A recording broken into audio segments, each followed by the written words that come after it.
হিল্লা বিয়ের বিজ্ঞাপনের ফাঁদে পা দিয়ে বিপাকে পড়েছেন হাফেজ, ইমাম, মাদ্রাসা শিক্ষক, প্রবাসী সহ বিভিন্ন শ্রেণীর মানুষ।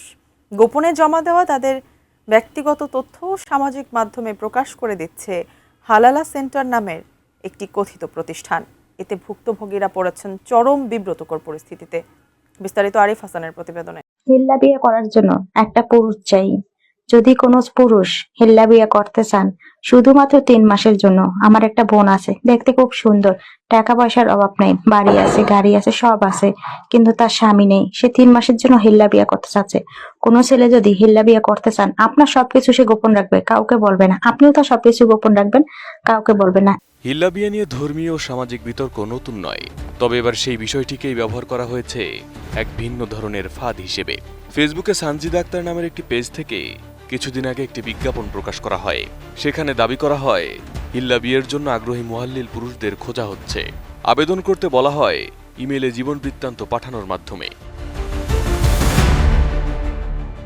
বিজ্ঞাপনে বলা হয় হাফেজ, আলেম, মাদ্রাসা শিক্ষক, ইমাম, ব্যবসায়ী ও প্রবাসী সহ বিভিন্ন শ্রেণী পেশার মানুষের ব্যাপক আগ্রহ রয়েছে।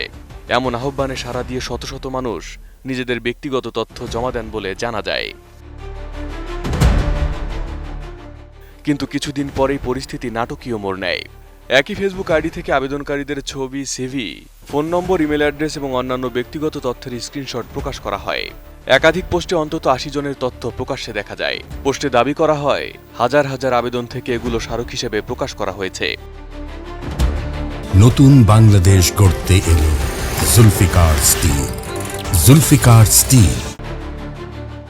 তথ্য ফাঁসের পর সামাজিক যোগাযোগ মাধ্যমে ব্যাপক আলোচনা শুরু হলেও ভুক্তভোগীদের জন্য বিষয়টি হয়ে ওঠে ব্যক্তিগত নিরাপত্তার বড় সংকট। অনেকেই অভিযোগ করেন তাদের অনুমতি ছাড়াই তথ্য প্রকাশ করা হয়েছে।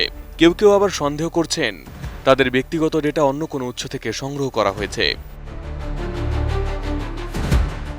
প্রকাশিত তথ্যের কারণে অনেক ভুক্তভোগী অপরিচিত নম্বর থেকে কল, বার্তা ও অনলাইন হয়রানির মুখে পড়েছেন।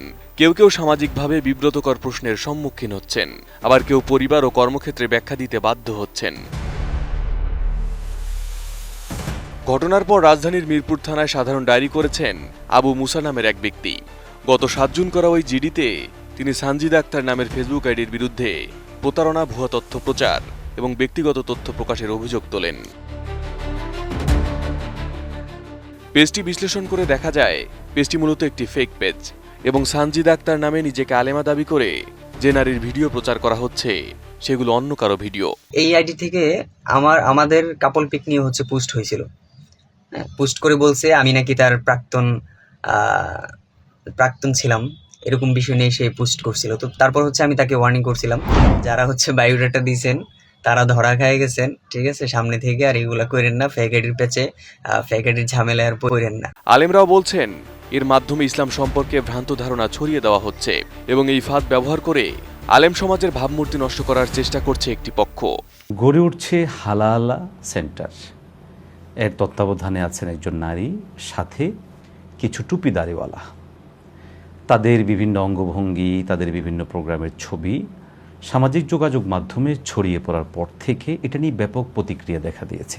শুধু এতটুকুতেই সীমাবদ্ধ থাকলেই হতো, পাশাপাশি শরিয়ার বেশ কিছু গুরুত্বপূর্ণ বিষয় নিয়েও হাস্যরস শুরু হয়েছে।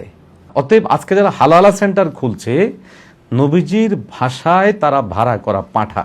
অতএব এই হালালা সেন্টারের সাথে কারো কোনো সম্পর্ক থাকতে পারে না।